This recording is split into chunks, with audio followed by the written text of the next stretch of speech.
On the surface, capturing wild horses may seem almost criminal, and it actually is. A law passed in 1971 was put in place to prevent the capturing of wild horses.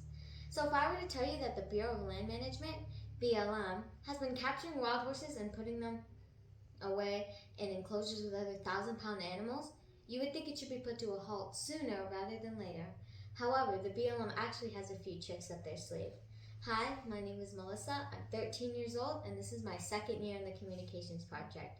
As a horse rider myself, this topic just seemed to light a spark of interest in me.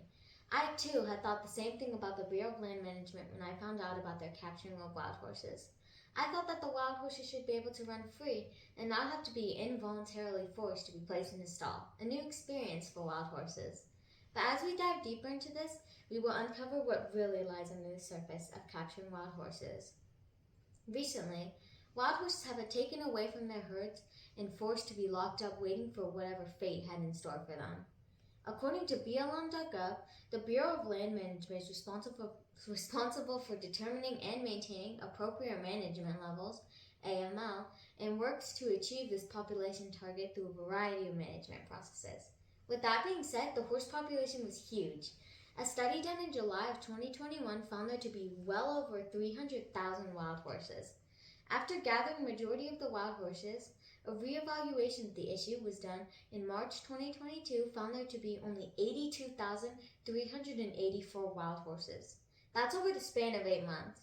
Horse population can grow over 4 years if not properly controlled. Population control must be applied to protect the very little amount of resources to go around in the wild. Not only that, but wild horses were killing other wildlife by taking their habitat and eating all their resources. A wild horse eats about 1.5 to 2% of their body weight in a day, and in a year, a domestic horse eats about 120 bales of hay per year. So let's pretend that the wild horses are eating bales of hay, and each herd has roughly 25 horses.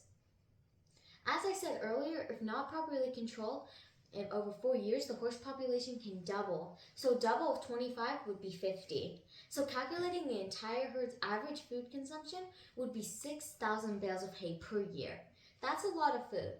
I won't go into the statistics anymore, but horse population doesn't just stop after the 4-year mark. It keeps growing and growing and growing.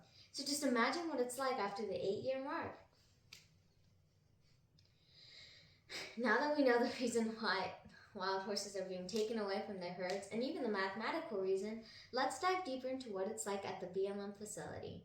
The moment that these horses enter the BLM facility, they are given fresh food and water, which is something these horses had to walk miles to even find a little bit. They are also given medication, and for some horses, essential vitamins. All this is very new to wild horses, as in the wild no one was there to give them a bucket of grain, or for the horses with arthritis, no one was there to give them the medicine to ease the pain. They made a program for the horses in the BLM facility called COP, the Comprehensive Animal Welfare Program. And according to BLM.gov, the Comprehensive Animal Welfare Program is a proactive program to protect the welfare of wild animals. The BLM is committed to providing humane care to all wild horses protected under the Wild Free Roaming Wild Horses and Burros Act. Their main goal is to provide a safe environment for wild horses and burros to live a calm life away from the rush and fears of being a wild horse. Now that we know BLM's ways not only to help other wildlife, but to help wild horses and burros being set, we'll talk about what happens next. If you think about everything wild horses have been through in their life, you would think that they deserve a loving home. Fortunately, BLM has the same thing on their mind and has decided to let these horses go through a complete makeover. The Adoption Incentive Program is a program made for people who are willing to sacrifice their time and efforts into giving these horses a chance to be loved by a family. The BLM holds auctions where they give buyers time to pick out which horse they'd like to auction for.